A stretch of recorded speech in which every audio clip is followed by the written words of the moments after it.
బాహుబలి తర్వాత భారీ pan India project చేస్తున్న రెబల్ స్టార్ ప్రభాస్ మారుతితో సైలెంట్ గా ఒక సినిమా మొదలు పెట్టాడు. చడీ చప్పుడు లేకుండానే ఈ సినిమా షూటింగ్ చేస్తూ వచ్చాడు. ఫైనల్ గా పోయిన సంక్రాంతికి అఫీషియల్ అనౌన్స్మెంట్ ఇచ్చాడు మారుతి. రాజాసాబ్ అంటూ టైటిల్ రివీల్ చేస్తూ రిలీజ్ చేసిన ప్రభాస్ ఫస్ట్ లుక్ ఇప్పుడు ఫ్యాన్స్ కి మంచి కిక్ ఇచ్చింది. అయితే ఈ సినిమాలో వింటేజ్ డార్లింగ్ ని చూపించబోతున్నట్టు చెప్పుకొచ్చాడు మారుతి. అయితే ప్రస్తుతం ఈ సినిమా షూటింగ్ స్టేజ్ లో ఉంది. లేటెస్ట్ గా హీరోయిన్ నిధి అగర్వాల్ హైదరాబాద్ లో జరుగుతున్న స్కెడ్యూల్లో జాయిన్ అయినట్టుగా తెలుస్తోంది. అయితే ఈ స్కెడ్యూల్లో ప్రభాస్ నిధి అగర్వాల్ పై వచ్చే కొన్ని సన్నివేశాలను చిత్రీకరిస్తున్నారట. ఇదిలా ఉండగానే రాజాసాబ్ నుంచి ఫస్ట్ సింగిల్ రిలీజ్ కు ప్లాన్ చేస్తున్నారనే న్యూస్ ఇప్పుడు వైరల్ గా మారింది. దానికి కారణం కూడా లేకపోలేదు. బేబీ మూవీ నిర్మాత ఎస్కేఎన్ పాట అదిరిపోయిందనేలా సింబల్స్ ఎమోజీలను పెడుతూ ఒక పోస్ట్ చేశాడు. దీనికి రాజాసాబ్ డైరెక్టర్ మారుతి రెస్పాండ్ అయ్యాడు.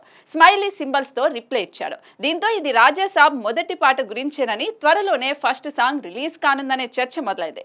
కానీ ఇందులో నిజం లేదని అంటున్నారు. మేకర్స్ నుంచి అందుతున్న సమాచారం ప్రకారం ఫస్ట్ సింగిల్ అంటూ వస్తున్న వార్తల్లో ఏమాత్రం నిజం లేదంటున్నారు. ఈ సినిమా రిలీజ్ కి ఇంకా చాలా సమయం పడుతుంది కాబట్టి ఇప్పట్లో రాజాసాబ్ ఫస్ట్ సింగిల్ రిలీజ్ అయ్యే ఛాన్స్ లేదంటున్నారు. ఇక ఈ సినిమాకు తమన్ సంగీతం అందిస్తున్న సంగతి తెలిసిందే.